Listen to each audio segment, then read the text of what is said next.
So we have a very special stream for you today about the geometry of chess, and it's inspired by a book called Chess Kaleidoscope, put together by Anatoly Karpov and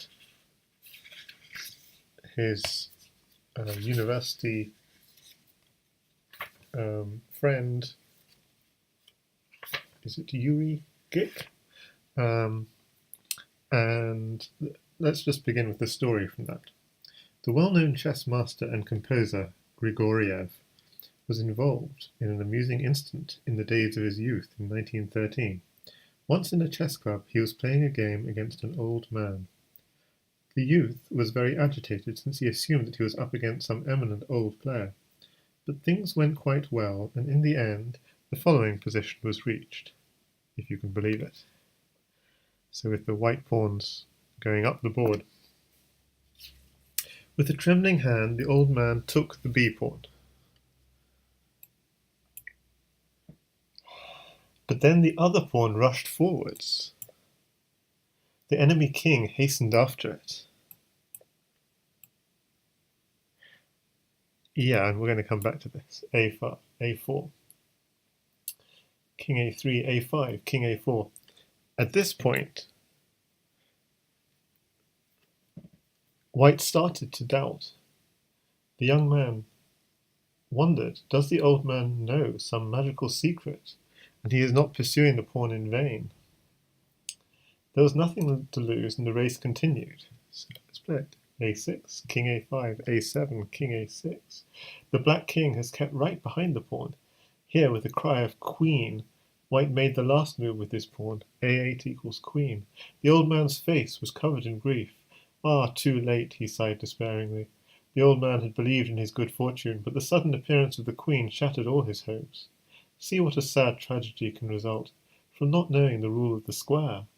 Who knows? Perhaps this episode with the pursuit of the pawn played its part, but in any event, Nikolai Grigoriev subsequently became one of the greatest specialists in the world in the field of pawn endings.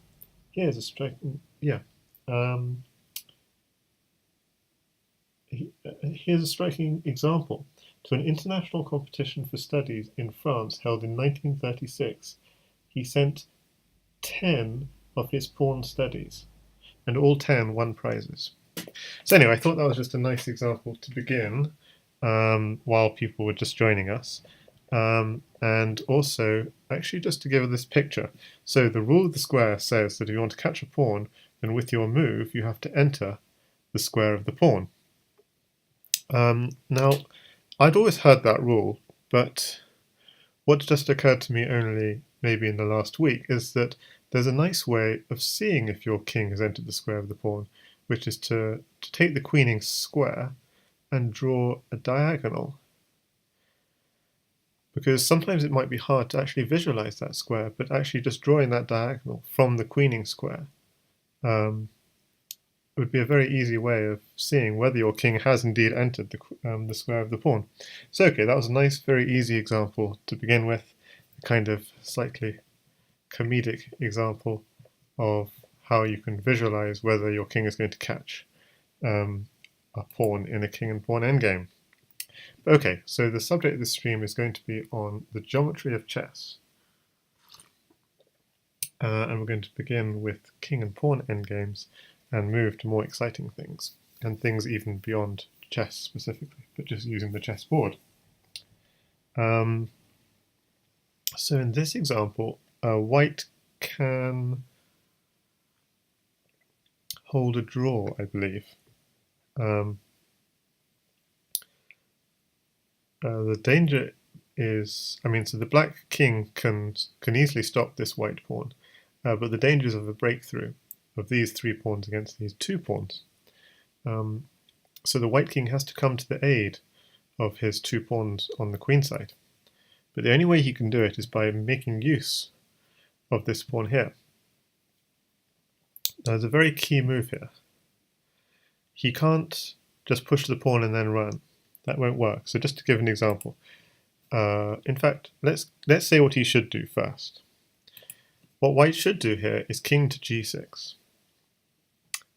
Black will take the pawn and then while the black king has been sidelined, he makes a run to save his pawns.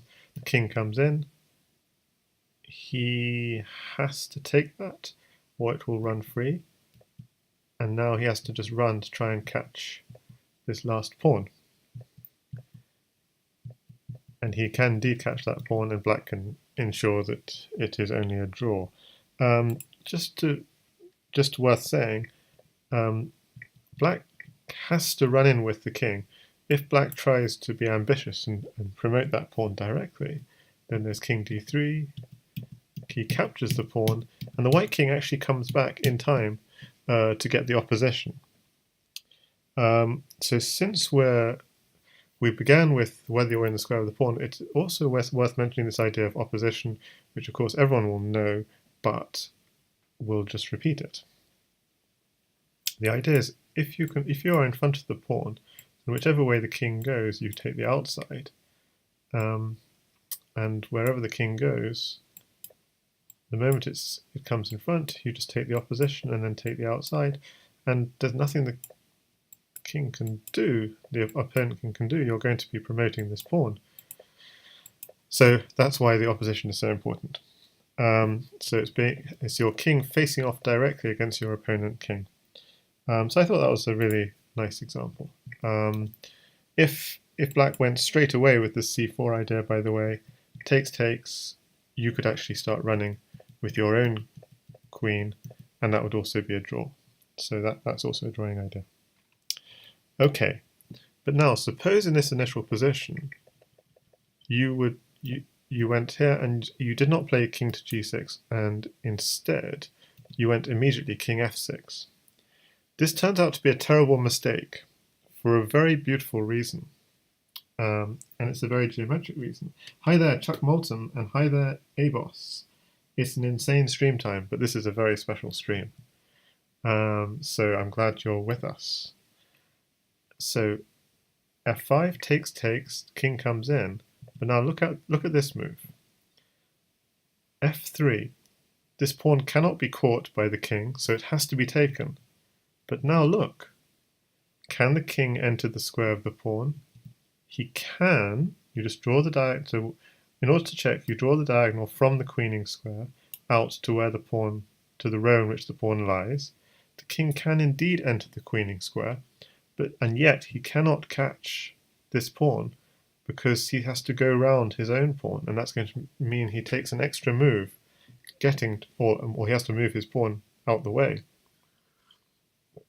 So this black pawn would queen for a very interesting reason. So just in the initial position, if you go like this, you do enter the square of the pawn, but your own pawn is blocking. So it's a very sort of beautiful geometric reason why king f6 is bad and king g6 is the move. Because then, when you come in, your king is coming in nicely, and black can bring his king as well to make sure it's a draw. Okay, well, if I mention geometry of chess, everyone will immediately think of something called the Reti position. And the Reti position is a position which a guy called Reti came up with in 1928. And it looks like this.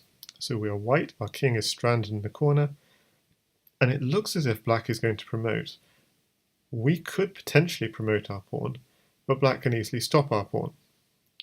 So we have a problem. We can't promote for sure, and black can promote for sure. And yet, the fact that we have this pawn here is actually enough to guarantee a draw. Because although we can't promote for sure and we can't stop this pawn for sure, if you take the combination of the two, we can either stop the promotion or ensure our own pawn promotes, one or the other. And the way we do it is by going on a diagonal zigzag path. The shortest way of stopping this pawn is not a direct chasing after the pawn, which we're going to lose the chase, but a path that accomplishes two things at once. That both chases, we still, again, even in this position, if you try and chase the pawn directly, you'll lose. because the pawn will just run away and then your pawn will be eaten up. But if you just maintain an openness of options and then decide if the pawn is no hope, then you change direction and suddenly you find you're just in time to promote your own pawn. And if instead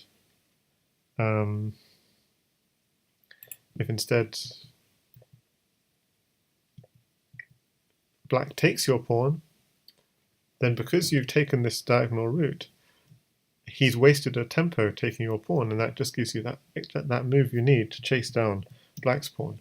So it's a very beautiful position, which I've represented with this diagram, that you can either come and defend your own pawn, or you can chase down the opponent pawn.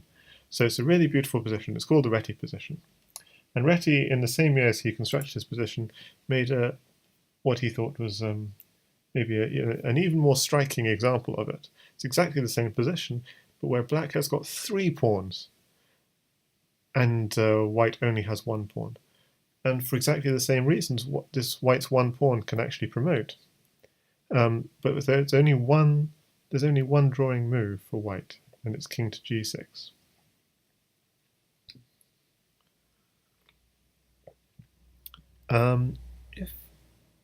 If black tries to run with any of these pawns,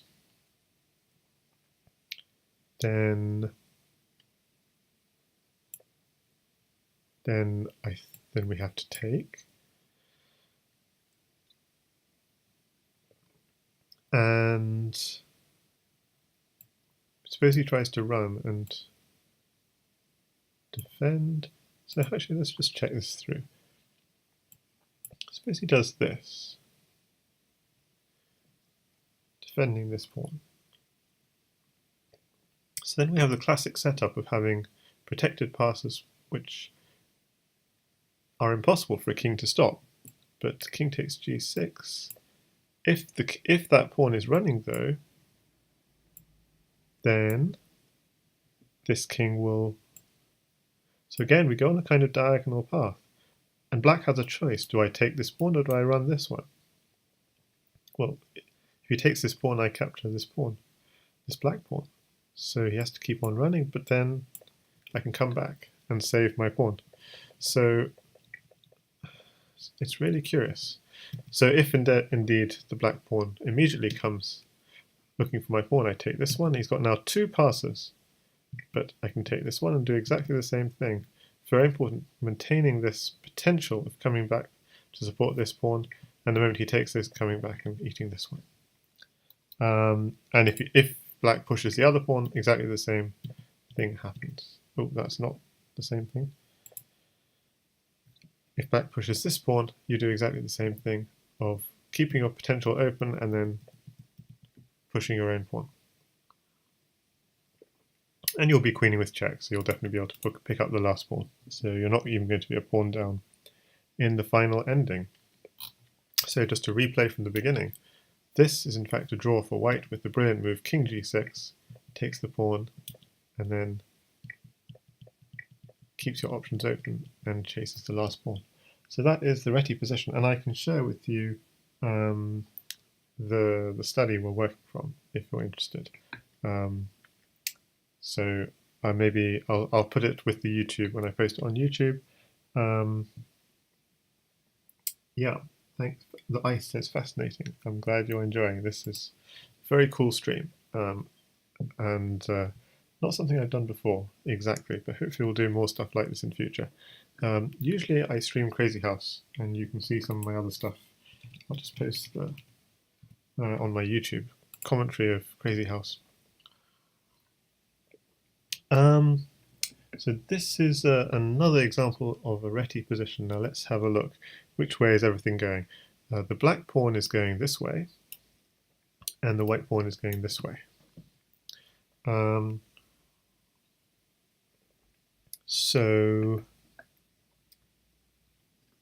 ABOS is asking, is it early or late for me? Yeah, it's late. I've been up several hours preparing for this very special stream. And I'll tell you the chapter, which took me a long time, when we get to it. So what should white do in this position? This is interesting. You want to maybe support your pawn from to queen, but maybe you also want to stop the black pawn from queening. So that's the kind of dilemma you have. So if g5, king c5. Right, so the point is, if the pawn just goes for a runner, then you can come back in time to get to it. And you are in time if black king then heads off to try and pick up the other pawn, you're in time to get to the corner square. So there's nothing that black can do to promote his pawn. Okay, but if black starts supporting his pawn with his king, it's just one move, he starts supporting it, then that gives you just enough time to start promoting your pawn. So it's a slight, if he doesn't support his pawn with his king, then you, by doing this diagonal approach, you are just in time to catch that pawn. And if he doesn't support it, so if he doesn't support it, you're just in time. If he does support it, you are in time to promote. Yeah, thanks ABOS for the support. I need it. Okay, so now we're going to have to look at something called the Anti Reti, which is not so well known. And it's an example where the Reti doesn't quite work. So in this position, so the white pawn is going this way, and the black pawn is going this way. So on the face of it, it looks like white is winning because white can stop the black pawn from promoting, but black can't stop the white pawn from promoting. But black has a cunning idea. He's going to use this cunning path, this diagonal path, to catch the pawn. But if the pawn is very persistent and keeps on running, there's nothing he can do to catch it, and he has to come back to support his pawn. And if the white king doesn't come in to waste a tempo to try and stop the black pawn, there's nothing he can do except push that black pawn. But hang on a second, when he queens, oops, the king and queen get pinned. So this is known as the Anti Reti and was invented by Rink in 1922, and that's correct. Just Reti revisited, yeah, 1980. Isn't that amazing? It's like 28 reversed, 82. So yeah, cool, Anti Reti. No, that wasn't Anti Reti. Yeah, that was Xenar was 1982. Okay, I got it mixed up. But anyway, it's quite cool that in 1982 that there was this new composition for the 1928. Okay, so we're kind of in this sort of zone of these Reti kind of king walks, what one could call king geometry. Now in this position, the white pawn is going this way and the black pawn is going this way. Sometimes a little bit confusing in these ones. So it doesn't look like white can stop this black pawn. It's clearly running, but apparently there is a way. There is a way. Just to say first, just pushing your own pawn doesn't work because of this, and you're not inside the square of. Now remember the way to do it. You just draw a diagonal from the queening square. On your move, you are not entering into this square. So there's no hope. If you just push directly, you're going to lose. But there's something called a Boomerang Technique, which you can use, which is to go king c8 first, king b8, and now you're threatening, unless he tries to collect this pawn, you're threatening to queen it very quickly. So he has to do this. You step up, give opposition, and now again you're threatening to queen this pawn very quickly unless he spends a move taking this pawn. And now you boomerang. So you follow this boomerang path back to this pawn, and notice we are in the square of the pawn. Bingo. And we do indeed catch the pawn. So just looking back from the start position, white can indeed catch this pawn, but requires a boomerang from his own pawn to do so. So it's very reminiscent of the Reti position, and this was a study of Prakash in 1947. And yep, so it is indeed a forced draw. Let's look at the next one. De Feitschte, 1939.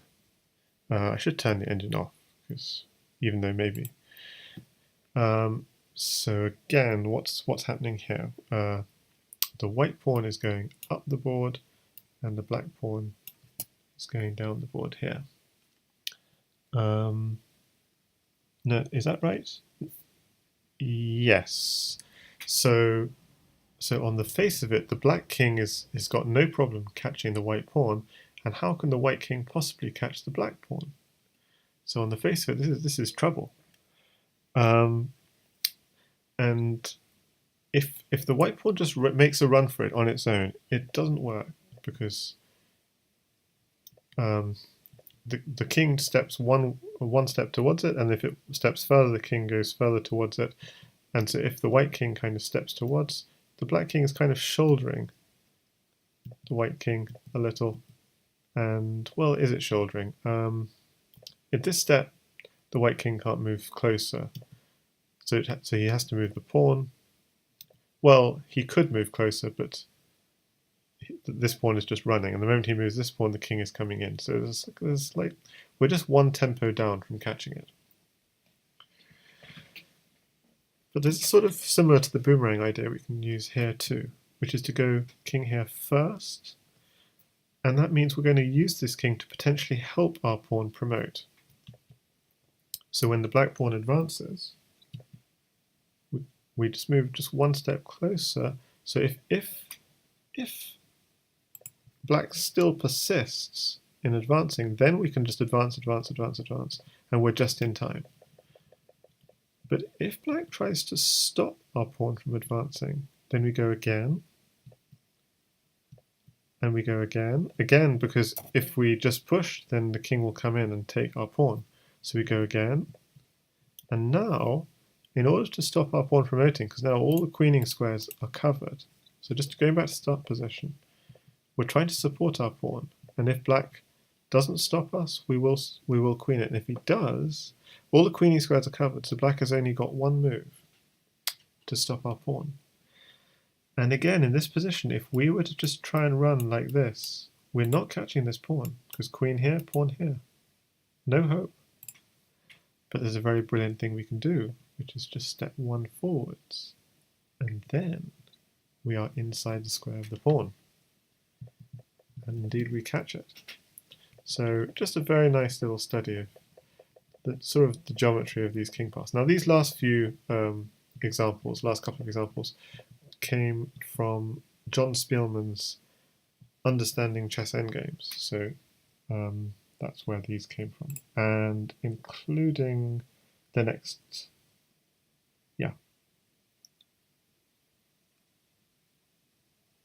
Well, so we're going a bit heavy on this subject. So I think this one also was from John Spielman's book. Yeah, so, and it's these sorts of ideas of, I guess all these examples are the geometry of king walks. Okay, so our pawn is going this way, the black pawn is going this way. The white king is not so well placed. And this one, let me just remind myself. This should be, say, it's black trying to win, so I should really reorient it from black's perspective. And hope that's not too confusing. So the black pawn is trying to queen. Yeah, now this is a very nice one. So it is actually possible for black to queen his pawn, but it's a little bit tricky because, why is it tricky? White has got tricks. Okay, so king e5 is a sensible move. What it does is it shoulders the white king. And it's quite sensible just to look at a kind of very boring line. The white king tries to get back to the black pawn. and the black king just takes this and easily promotes. I think that's a very natural thing to do. Okay.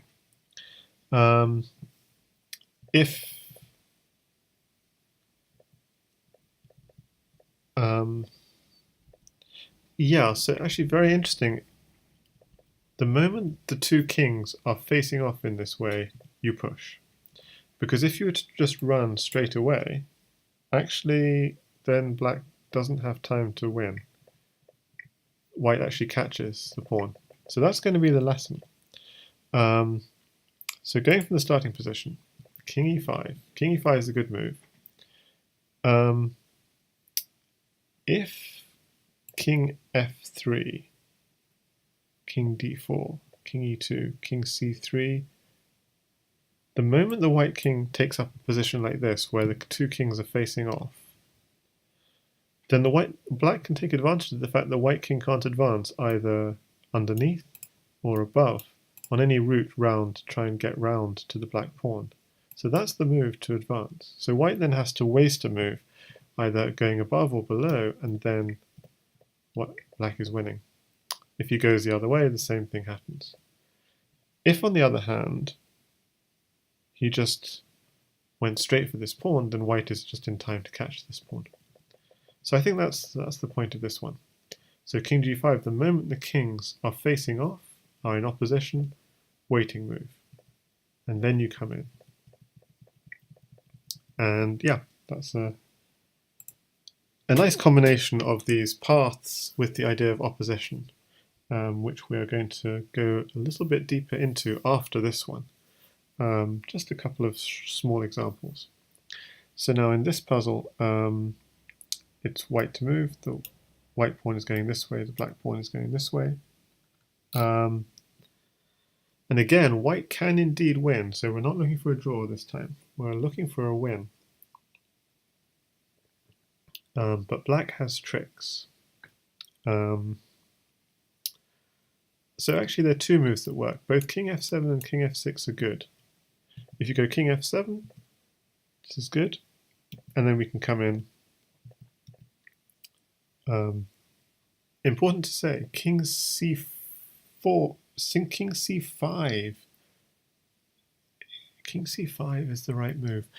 Yeah, it would be very natural. If you're in the game, you would play king c4 and think that's the most normal thing in the world. But after this move, you can't chase this pawn. You have to take it, or it will be taking your pawn, or queening. But suddenly it's a different race.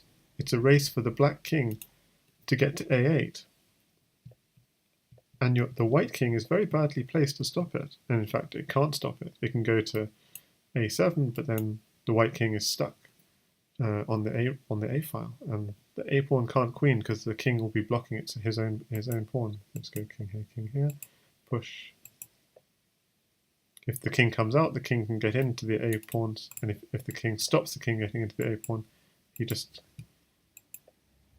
going to be a stalemate, as you can see, and the white king is stuck. So after one more move, it's a stalemate. So it's a draw.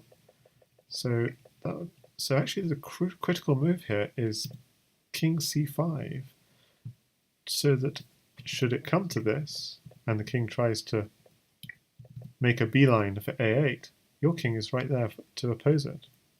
And there's no way that king is getting closer. This pawn is promoting.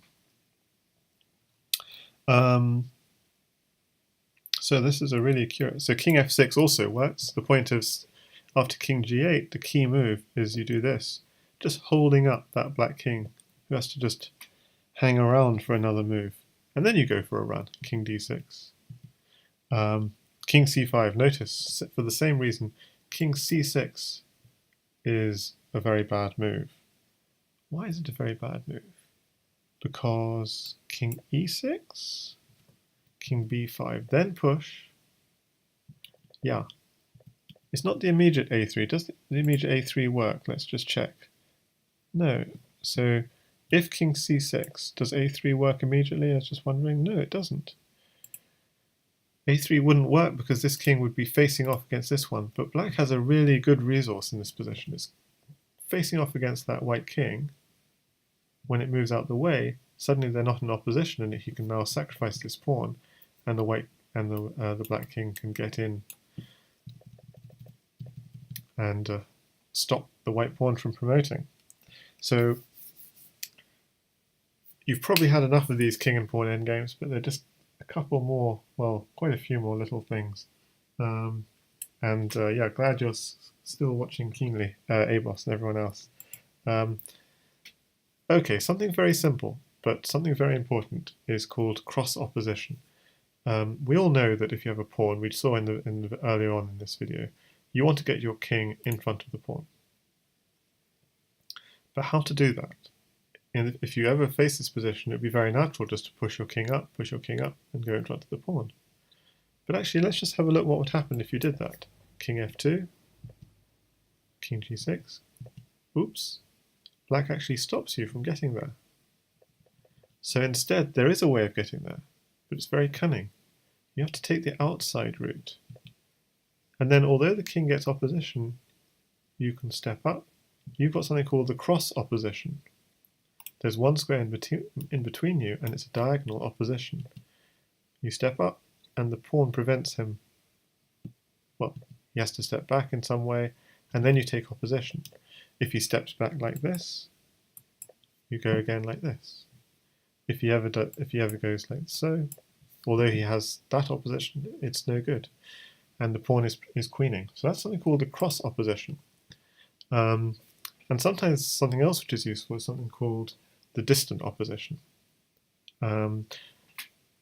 See, in this position, as white, we all know how important opposition is. But it turns out the opposition you should take is not the direct opposition on f1, but the distant opposition on h1. Let's see why. If the king attacks the pawn, you take the opposition and defend it. King steps back, you take the opposition. If the king steps back here, you take the distant opposition. Why? Why not just take the normal opposition? Well, the problem with the normal opposition is then the king can step up, and then you take the opposition. And then black has an amazing move, g4. And the problem with g4 is if you don't take it, then black has the perfect opposition here to queen this pawn. And if you do something like this, for example, takes, and he's just got the perfect position to get opposition to queen this pawn. And if you do take it, this king is just perfectly set up. This pawn is just running straight through. So we just suddenly found ourselves in some serious trouble. But what if we took the distant opposition? That means, so the difference is the king was never allowed to come into this square. Sorry, the king was allowed to come into this square, but let me think. So king h1, but what if he does this? I think that's the key here. This is the key. You actually have to take the distant opposition. It's not obvious at all that this is what you should do, but it's very important to take this distant opposition so that your king is not in this sort of... Then if g4, you can go f takes g4. Let's just try and check what happens. g5, e3, g6, e2, g1, queens. I guess the idea is because you're at a distance, you're not getting hit with the tempo by a check by this pawn as it races through, and so you're just in time. It's quite a subtle little fact. So if you've got the distant opposition, you're not being hit by that pawn as it swings through. So just to go through it again from the beginning. You take the distant opposition, you take the opposition, you take the opposition, you take the distant opposition. Now if that pawn ever tries to swing through now, very important, you don't take it. Because if you did take it, this pawn is actually landing with check and stopping the queen from queening. So it's at which it wouldn't be landing with check when the king is on h2. you then step in king g2. If takes takes, you're actually completely fine. You're there in time to stop black's pawn, and that's a draw. And if the king comes in, then you take it. And what does black find? He finds his own king is blocking his own pawn. So it's actually an even race. So that's the distant opposition. Sometimes really important. This pawn is potentially in the way of you taking direct opposition, so you have to take distant opposition. If this, and if this, you must go like this. So yeah, it's a really interesting concept, this distant opposition. If you take the direct opposition, the problem is you might be hit by this pawn racing through, followed after a pawn sacrifice here. So, and as a fun exercise of this idea of the, as Abos says, so much complexity with only 3 pawns. So as an exercise of this distant opposition, let's consider the following problem. We have a king and a rook and against a king. We all know how to mate with a king and a rook against a king. But suppose I asked you to mate in this position without moving the rook until the final move. The I says, what is the best method for instilling these concepts into your repertoire? I guess practice and learning from. So the opposition is really important, and just playing pawn end games. Looking at, I'm focusing very much in these in this series on geometric ideas, but there are other ideas in pawn end games of Zugzwang, and that would be a whole new series. So just looking at pawn end games in the way that in pawn end games one side can Zugzwang the other. And Master Troy T says, I actually went over some king pawn games at my chess club today. So in this position, if king h8, now we said if there's one square, it's opposition. Distant opposition, it turns out, is if there are an odd number of squares, 1, 2, 3, 4, 5. So distant opposition would be like so. So if king here, distant opposition. King here, well, since the king's cut off, we can take advantage and just like actually sneak in a little bit. So the king can't cross this rook file while it's on the h file. As it comes in, we take distant opposition again, 3 squares. If it goes here, well again, we try and sneak in a little bit. Distant opposition. Direct opposition. Direct opposition. If he steps back, we'll take opposition again. At some point, he has to go back to the h file. The moment he goes back to the h file, we have to be very careful. We don't go to this square. This square wouldn't work. We go to this square,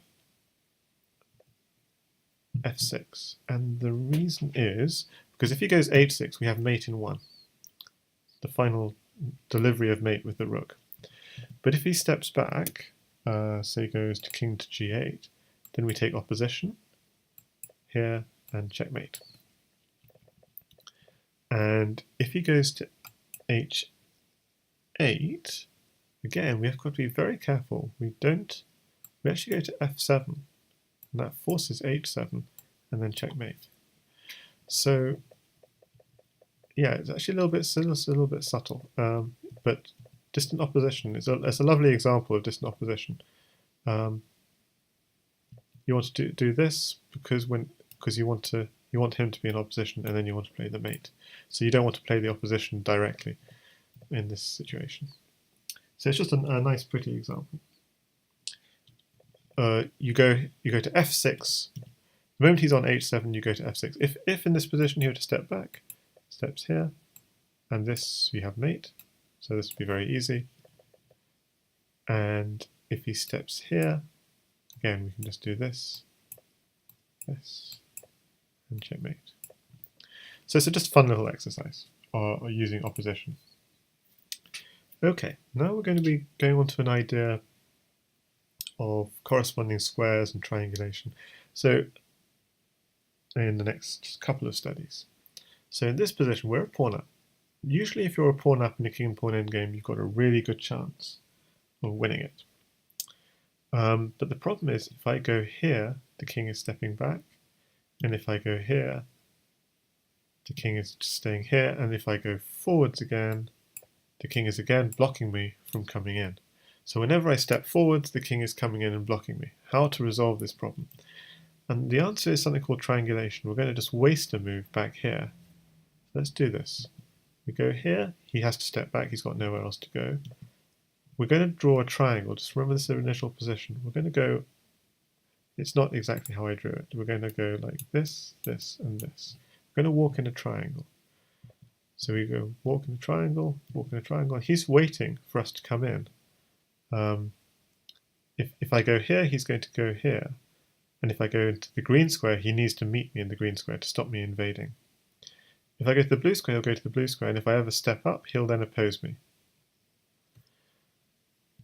So he waits.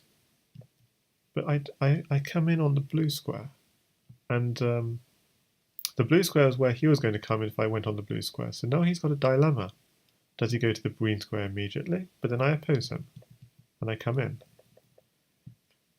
Or does he go to this square? But then I've got opposition, and I'm queening, as in a normal queen and pawn endgame. King and pawn endgame. So what's actually happened here? Well, I think this is a nice picture of what's happened, where he comes in and then, yeah. So we could draw this as corresponding squares. The moment I land on this green square, black wants to land on this green square. The moment I land on this yellow square, black wants to land on this yellow square, so he has opposition. So in the king and pawn endgame, this is actually quite important. If he can do this, well, the moment I come up to this square, he opposes me.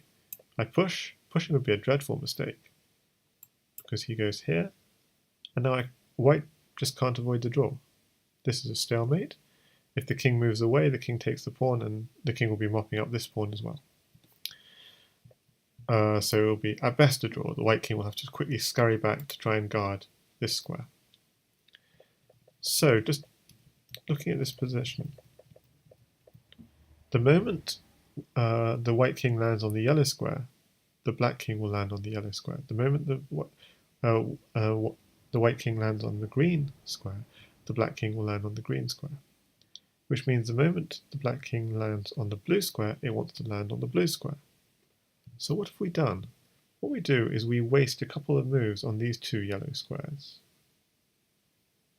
before going back to the green square. And black only has one yellow square corresponding to these two yellow squares. So when we waste a couple of moves on these two yellow squares, it means one move, two moves. The black king ended up on what we later marked as a blue square, which means we can then go to the blue square. And black can't go to the blue square in response, so he must either go to the green square or to the yellow square. But if he goes to the green square or the yellow square, we've got the opposition. We're going to the green square before he goes to the green square. When he wanted to do the opposite, he wanted to go to the green square when we went to the green square. So we've kind of reversed the opposition by triangulating. So it's a quite pretty idea. There's a triangle of squares, and we've reversed the opposition, and now white will come in and take this pawn. He's now got two passed pawns. You can just push and queen. Just making sure not to stalemate the king. Two separated passed pawns will easily queen. Okay, so that was a kind of very simple idea of corresponding squares. Now, the reason this stream is so late, ladies and gentlemen, is because of the following. I was trying to work this out for quite a while, and I understand it now, but it took me a while to understand it. Okay, so something very simple is white has a certain set of pawns, and black has a certain set of pawns opposing them. And white has one entry square into the black position, which is via these two squares here. Thank you, the ice. This is a work of art indeed. And white has got a second entry into the black position, which is through these two squares here. And black has to be very careful. Suppose, for example, the black king is on this yellow square when the white king is here. We're going to have to imagine it. The white king can advance. Black can't do any pawn moves, so all black can do is back off. The white king can advance, and this is actually an example of Zugzwang. He would have to back off, takes the pawn, back off, and so on. So when I was first analysing this, I was thinking, so notice that whenever the white king comes to this green square here, or this green square here, black king must go to the corresponding green square. Because if he's not at the corresponding green square, white can walk in. Actually, that could also do as a green square. That can also block off. That's still also fine. Here, this square doesn't exist because it's cut off by the pawn. But if you're at the green square, black has to oppose you at the green square on the next move. Okay, so then what you think is, if black has to be at the green square when you're at the green square, then if you're at the yellow square, black must be on one of these yellow squares, so that when you go to the green square, he's ready to come into the green square. Okay, so that means that if you're on one of these blue squares, ready to come into a yellow square, then black must be on one of the blue squares, ready to come into the yellow square, ready to come into the green square next. But that means that if you're on a red square, black must be on a red square. But that means that if you're on one of these yellow squares, yeah, and so on. It's getting a bit complicated. So let's just see it in action. If I go to the green square, black goes to the green square. Just to oppose me, he has to. And what we're going to do is we're going to try and walk all the way around and then try and upset. The moment if black keeps this correspondence, then black can ensure a draw. So the only way to win this sort of position is if you can break the correspondence. So if you go to a green square, he goes to a green square. That's fine. Black is doing well. He's stopping you from invading. You go to a yellow square, he goes to a yellow square. You go to a blue square, he goes to a blue square.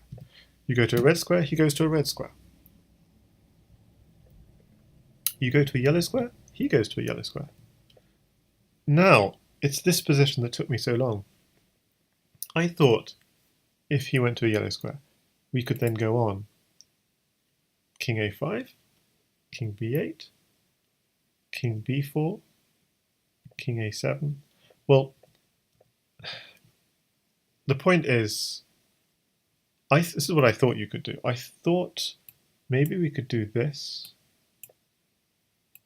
and then run the other way and get in.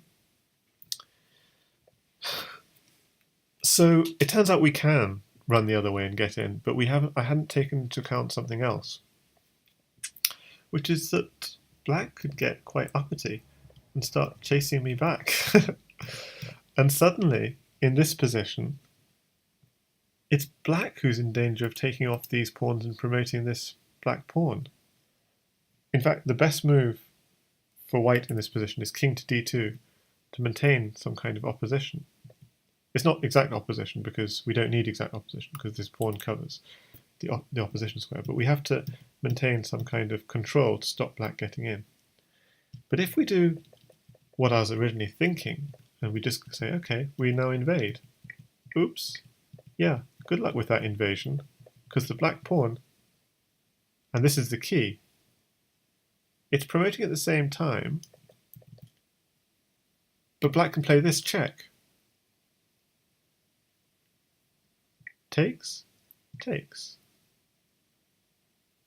And who's eating up whose pawns in this position? It's black eating up white's pawns in this position. So that was something I'd completely missed. So king a5 is a dreadful mistake. It means that the game is drawn. This study is actually taken from Karpov and Gick.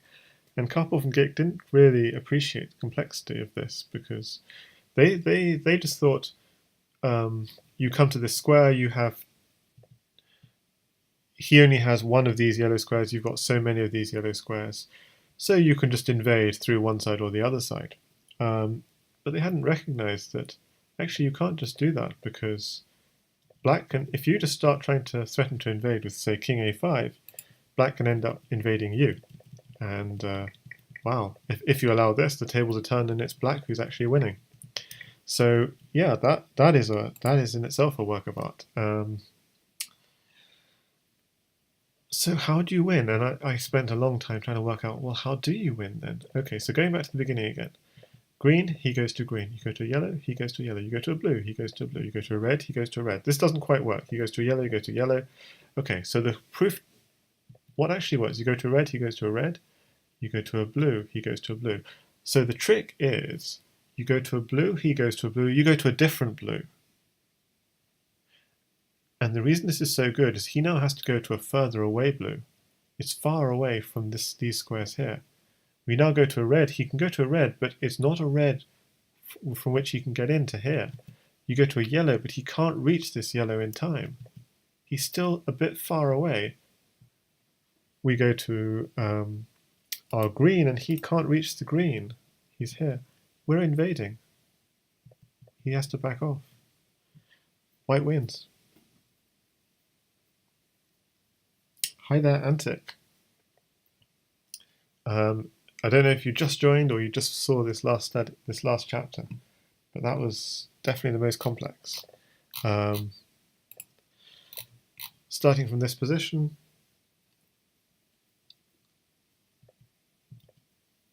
the idea of corresponding squares, whichever square white goes to, black goes to the corresponding square. But the key is that in the original configuration,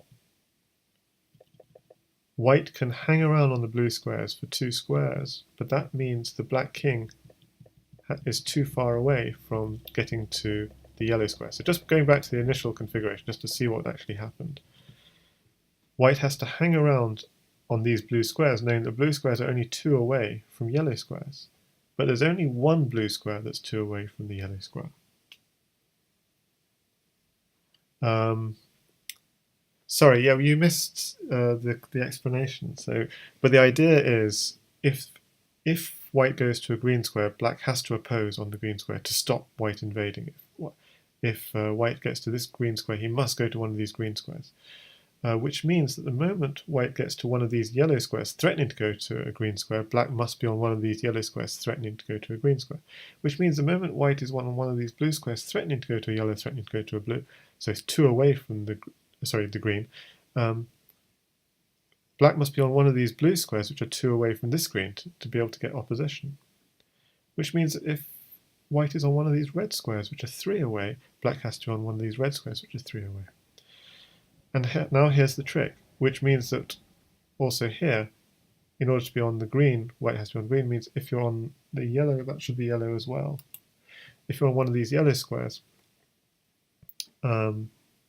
you must be on one of these 2 yellow squares threatening to come into the green. Okay.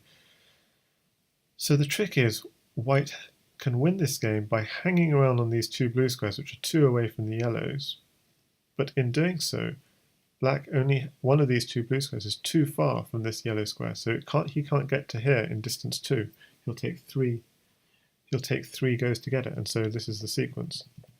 It's not this bit. This bit was just to show the illustration of how king a5 turns out to be a terrible mistake, because then the black king suddenly can. So this is actually a draw in this position, but if you go for a win, you end up losing, which is a very beautiful endgame. So you have to be a little bit careful, and in all these positions, kind of corresponding squares endgames, you have to be a little bit careful. They really take, and the key here is this bit here. You're on blue squares, you take an extra move on the blue squares. The king has to move away, so now he's distance 3 away from here, but you're distance 2 away from here, which means you're just in time to invade.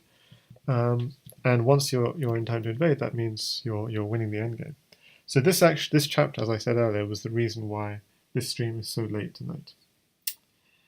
And I says, what if he doesn't go to the second blue square and goes to the red instead?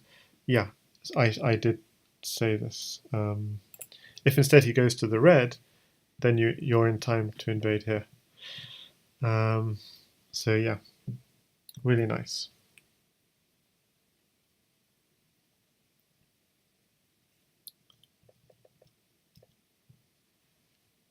And Abos says, what if? Well, I'll give you the study link so you guys can play around. What if black always goes to f7 first? Oh, but he can't because he's coming from... You've just gone for a walk here. So right at the beginning, you've gone for a walk. So you're threatening to invade. So he couldn't... When he came back, he couldn't go to f7 because he's just come from the red squares. Yeah. So, yeah, tricky stuff. Now, we've had enough of rook and pawn endgames, haven't we? So, just for the last few studies, well, okay, we're going to have... So, we've had enough of king and pawn endgames, we're going to have rook and pawn endgames. There's a really nice rule, which I'd never heard before, but which is really nice. If you have a pawn, and you want to win a rook and pawn endgame, and the black rook is really well positioned in front of your enemy pawn, you add up the row of your pawn, which is 3, and you add to that the number of rows by which the king is cut off, which is here 2. And if that's 5 or less, then it's a draw. So the reason it's a draw, let's have a look. King c3, suppose the way it's a draw is you check the king. Rook c8, you just keep checking the king. If he tries to run away, well, you go back to attacking the pawn. You could defend the pawn, you check him. If he goes away, you go back to attacking the pawn. At some point, he has to defend the pawn with the rook, and then you can bring your king in. And if he tries to advance the pawn, you bring your king in. Again, if he brings his king in, you check him, and it's a clear draw. But suppose you were to make a mistake, and when he brings his king in, you don't check him, you just move your rook. Well, then you lose, because then he advances, and now we count it up. The row of the pawn is 4, the number of rows by which the king is separated is 2. 4 plus 2 is 6, which is more than 5. So now, by the rule of 5, this is actually a win for white. Why is it a win for white? Let's have a look. What you do is you bring the king in, check, you move away. Same strategy. Check, move away, attacks. But now, when you defend your pawn and the king comes in, you can attack the rook with your king. And he can't defend the rook with his king because of this check, winning the rook. So he has to move the rook, you attack it, and you advance the pawn. He checks you. You can go to either b7 or d7, both are good, just to stop the check, and you advance the pawn. You can check you, but you hide behind the pawn, and you check his king away. And you hide behind the pawn, and rook c1 is just so that you can get your king out from behind the pawn. Get your king out from behind the pawn, he tries to check you again, but you can definitely hide behind your pawn from checks and definitely queen your pawn. So it's a good rule of thumb to know. The rule of 5. Okay, now a couple of geometric positions which are taken from the Kasparov masterclass. So we've had lots of examples which I took from Karpov's book, and now we're going to have a couple from Kasparov. So we've got Karpov, Kasparov, and Spielman in this little geometry of chess study. So what is the best move for white in this position? White only has a rook and a bishop, and he's facing up against a queen, but the queen is rather awkwardly placed, and white has an amazing move in this position. Quite an amazing move. So I wonder if any of you can see it, because I'm going to spoil it very soon. Okay, well, the amazing move is rook to a8, because if you take that rook, you're falling for a skewer. And what else can you do? If you go queen e6, you're falling for another skewer, but with the rook. If you go queen to d5, you're falling for another skewer, but with the bishop. If you go queen to c4, you're falling for another skewer, but with the rook. If you go queen to h7, you think, oh, my queen's safe there. You're falling for a little trick. Bishop g6, you have to take. or you lose your queen and you're falling for a skewer anyway. So basically there's only one move you can do, which is queen takes a2. And that looks pretty good because you're threatening a check and all kinds of things. But hang on a sec, rook takes pawn. And this is geometry for you. Because you can't take this rook. Because if you take the rook, there's another skewer, the other diagonal, skewering your king to your queen. And the bishop and pawn endgame is 1 for white. And if you try and move your queen back, rook goes back to a8. And we're in the same position as before, except the queen can't now come to a2. This is amazing, as Hebar says. It's a really beautiful puzzle. And we're in exactly the same position as before, but there's no way of avoiding all these skewers. So I have to thank Kasparov for introducing everyone to that in his masterclass. Now let's look at a second study also introduced by Kasparov. Now this one involves a quiet move, so it's a little more tricky. Again, it's a rook and a bishop against a queen, and we're going to somehow exploit the geometry of the position. And the first move is rook here check, because if the king goes back to either here or here, we have a skewer.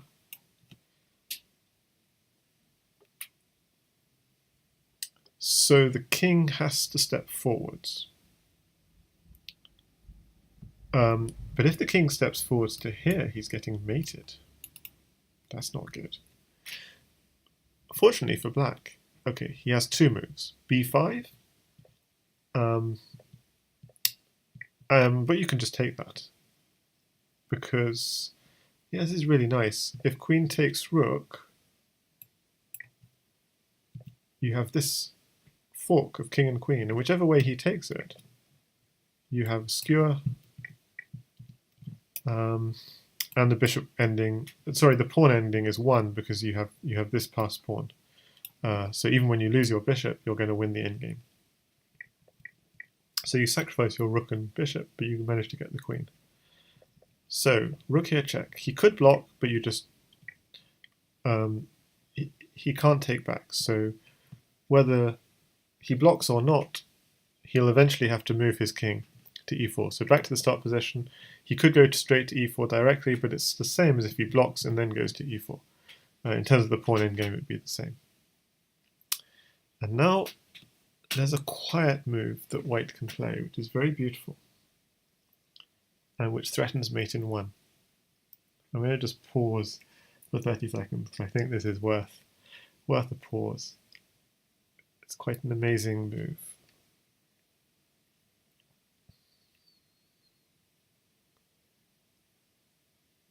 White's rook is hanging. There are no skewers or forks. So we're definitely going to have to move the rook. But where are we going to move it? Some of you might have seen it before, but if you haven't, I'm afraid I'm going to spoil it for you, so you have to shut your ears if you want to keep thinking. And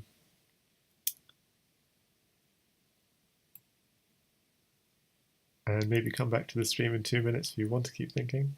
But okay, so here's the move. Rook to f5. Rook to f5. You're threatening mate in 1. Whatever black does, bishop f2 is mate in 1. Unless he takes that rook. But if he takes it with the queen, this is not so obvious. But I just realized you take, and yeah, it's not so obvious, but remember black could easily have had a pawn over here, which I kind of discounted. But the point is that as black goes busy chasing that pawn, you're going to be picking up this pawn, you're going to have 3 pawns against 2, and your king is going to be better positioned. So it's really tight, but you just about win the pawn endgame. If he takes with the queen. And if he takes with the king, then it's even easier, because you've got this check, and you've got the bishop in your pocket. So that was quite a position. Okay, but we've had it easy now. Now we're going to go for a tough one. If this is tough compared to all the previous ones. But this isn't chess, strictly speaking. this is white to play and force black to mate him. So this is a puzzle, yeah. Even Opperwaisen said my head hurts when I gave this puzzle to him. So, but he actually did have a sense of the solution without seeing it all the way through. He did actually have an intuition. So first, let's just share some bad moves. So remember, white to play and force black to mate him. So this would be no good, because then takes, and this isn't mate. So that's no good. Queen d8 is no good, because then takes and takes. So it's, again, just no good. Obviously, queen here is no good, because takes. Slightly more subtle is that queen to f8 is no good, because then takes here, and black could mate him by going bishop takes queen, but remember, white is trying to force black to mate him. And black could just say, okay, I'm not going to mate you. So, what do we think about this original position now? White can't move his queen anywhere in front of the bishop, here, or black will take and just block. Can't move to here. So white could move the bishop, potentially, somewhere. Can't move the bishop here, or could move the queen to here. So they're two sort of real candidate moves. Move the queen to here, or back off the bishop.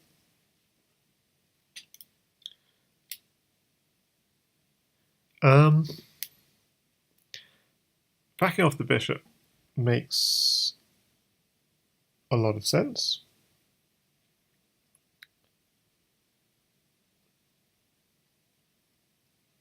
Let's have a look. So let's make this the main line, backing off the bishop. So the problem is, you don't want to go, white doesn't want to, so white is trying to force black to mate him. And the problem with a move like queen h8 immediately is then black could play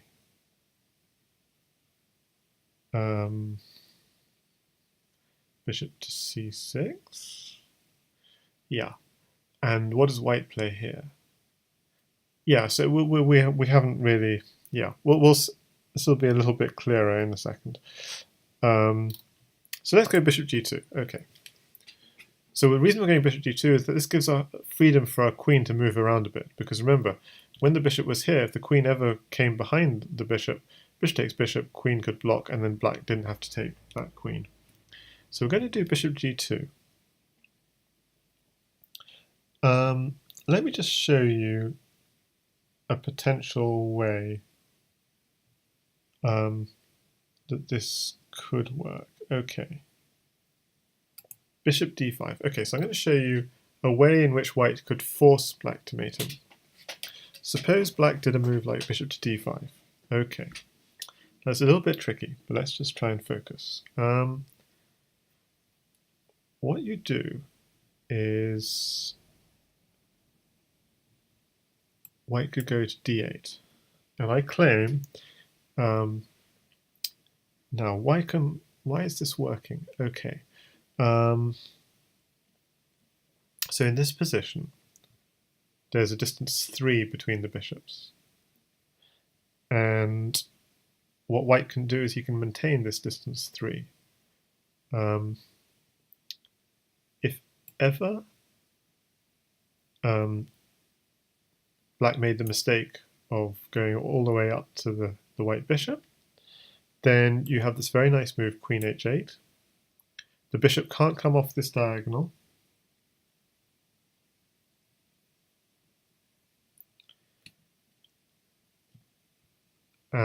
But if the bishop backs off, you can just advance. If he takes, it's checkmate.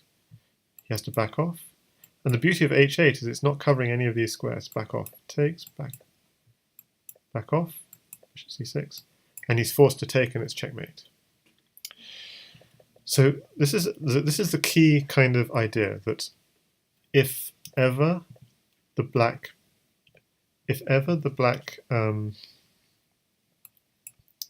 so bishop d5, if ever the black bishop is right up against the white bishop, the queen can go to h8 and white can win. So you go to d8. Okay, he can't go up against, right up against. Why can't he go something like bishop to e4?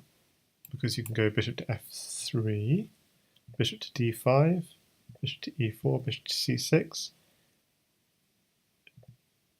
You go to c8, and now he's kind of stuck, because he can either go here or here. We just said he can't go right up against your bishop, or you go straight to h8 and you've won. So he has to back off. Then, but then you go to this position. So it's the same as the original position, except it's black to move. So he goes to c6, but now you go to h8, and the bishops are next to each other, so white wins. He backs. He can back off, but you just do this, and he's forced to take you and win. So, okay, it's a little bit of a mind boggle. So we back off, and what we're saying is that bishop to e4, distance 3, turns out to be a bit of a mistake because of queen to d8. And probably black's best move is bishop to b7, but white's way of winning in this is he maintains distance 3 between them, and if ever the bishop goes to c6, queen to c8, and the queen doesn't really have anything to do. Okay.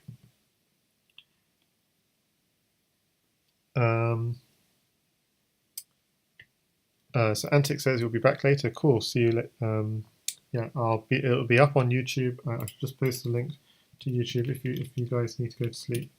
That's the link, and of course it'll be on my Twitch. So it's a slightly mind-boggling thing, but bishop e4 for this reason. Yeah, white wins. White makes sure that black mates him. Okay, but it turns out black can do a little bit better. Okay, so this is going to be black's strategy. It turns out black has a strategy for not mating white. And what it is, in the initial position, notice that the black bishop and the white bishop are 2 apart. So the black strategy is to always keep them 2 apart when the queen is on c8. And the reason this works, the reason this works is because then the queen will be defending the c6 square when the queen is on c8. So the square up against your bishop is defended.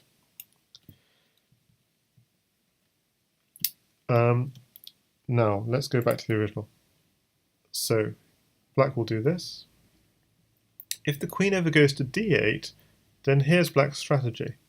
Go 3 away from the white bishop. Why does that work? Because it means that whenever the bishop moves,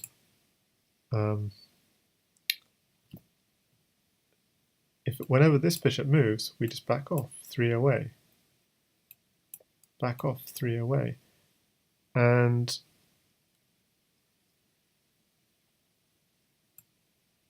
if ever this, we can just take it. Because we have this, and we don't have to take it for checkmate, we can just go this. So, whenever the queen is on d8, the bishop actually has to maintain certain distance, and we avoid the when they're right up against each other, queen going to h8. Okay, so going back to the beginning again. Whenever the queen is on c8, you're 2 away, and you maintain it. Whenever the queen is on d8, black will maintain 3 away. Whenever the queen is on e8, you stay 4 away. And the same kind of trick works. White has to keep his bishop quite far away, because otherwise the queen could intervene in a check. Whenever the queen's on f8, you keep 5 away.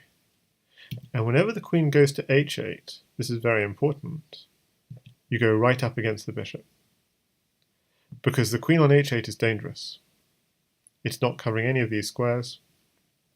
You go right up against to force, in fact, I think I said right at the beginning, if white has to move the queen or else he's mating black. So queen has to move apart, you then move away, move up against. If d8 is 3 away, if f8, it's 2 away. If he does this, you do this, And look what's happened. We're back at the initial position. So this is why it's such a headache, because it looks like black has a strategy to maintain a certain distance. So there's a very precise strategy that black can follow to make sure he doesn't mate white. And yet, this is a puzzle for how can white play to force self-mate. So here's the way. You go queen h8 first. Okay, he has to go bishop to c6. And now, what white does is he moves the queen away, allowing potentially this bishop to move. If this bishop ever moves, he's going to take this bishop, turns out. Suppose black doesn't want to move that bishop and just backs off. Then we force him to move that bishop. You force the black bishop to come off b8. And the moment it's off b8, we're going to take this bishop. And white's task here is going to make sure he doesn't lose this pawn. This pawn is very important. And he's going to win this bishop. And he's not going to touch these pawns. And remember, white is still trying to force black to mate him. It's true that he's won one of black's bishops. And what he's going to do now is he's going to win the other black bishop. But not with checkmate, because he wants to get mated. So you might do a move like this. And you can check all the possibilities. But it's always possible for white to win the second bishop. And now what he's going to do is he's going to, with checks, he's going to move the black king, and he doesn't need to worry about stalemate actually because of this last black pawn. He's going to move the black king into this position, right next to these pawns. And can you see how white's going to force black to mate him? Hi there, Hydrosuit, or Moon. Can you see the mate? He simply goes queen here check, and it would be mate if not for pawn takes queen checkmate. Yeah, so this example, Karpov and Gik say, is a nice illustration of the difference between chess and mathematics. In mathematics, you might study the corresponding squares and see how whenever the bishop is on a certain square, the queen must be on a certain square, and so on and so on and so on. But in chess, you have to think outside the box a little bit. It's not simply, there's a certain extra element of, what can I say? Another element of possibility. You're allowed to break the rules a little bit in chess. So this is the way to force black to mate you. You don't do what it seems like one mate and then it turns into another if black is played. So yeah, that was quite a nice example of the geometry of the position. And I actually played some games of self-mate with Opera the other day. So Hydrosuit says, when white went queen c8, you could just promote to queen and it would be mate. Yeah, but the point of this is we don't want to mate. We were trying in that example to force black to mate, and black was trying desperately not to mate white. So you're going to have to go back and see the beginning of this study because it was quite a complex one. Hydrosuit. So the final study. Oops, I'm in the final position. The final study. This pawn is trying to promote. The black king. A Path to Grandmaster says, wish it wasn't self-mate and normal tactics. Yeah, that was only one chapter was self-mate. It was just because it was such a fun example. And so we're back to normal chess now. So we have these two bishops and a king, and the pawn is trying to promote. And yeah, for anyone who missed the rest of the stream, it will be up on YouTube, and I'm just posting the study link in the chat so you can check it out in your own time. Okay, so the final study, which we're going to do in this video, is white play and mate in this position, and it's quite a tricky position. It's actually a draw if white doesn't find absolutely precise moves. And the winning move from white is queen to g8, threatening a potential mate on h8 if this bishop moves. So this is a good way of stopping black from promoting. That bishop is pinned to g8 with this cunning move. White's best defense is actually to move his bishop off to try and threaten a check. White's only move is to defend the check. Black's best move is again to move the bishop off and threaten another check. There are other moves, but like if black played a weaker move like bishop to d3, then the game is going to be over very quickly because you just play queen to g5, threatening mate on e7. He could defend, but you threaten a discovery here. You take the bishop and you take on g7. So a double threat. And if the bishop doesn't move, the king is coming to g6 with checkmate. Sorry, to b6 with checkmate. Is it b6 or g6? No, g3. Sorry, g3. I'm getting so mixed up. Okay, so you defend the check. You defend the check. You defend the check, but you also notice. So going back to the initial position, you defend the check. You defend the check, you defend the check, but you also stop the bishop going back to where it was threatening to check you before. So it has to go to some other square. And now, again, you keep an eye on those two squares. And you're keeping an eye on this square as well. But with this move, what you're doing is you're going to play queen to g4. So you're defending the checks now in a different way, with the queen in front of the king and threatening queen takes g7 mate. So he can defend it with the bishop.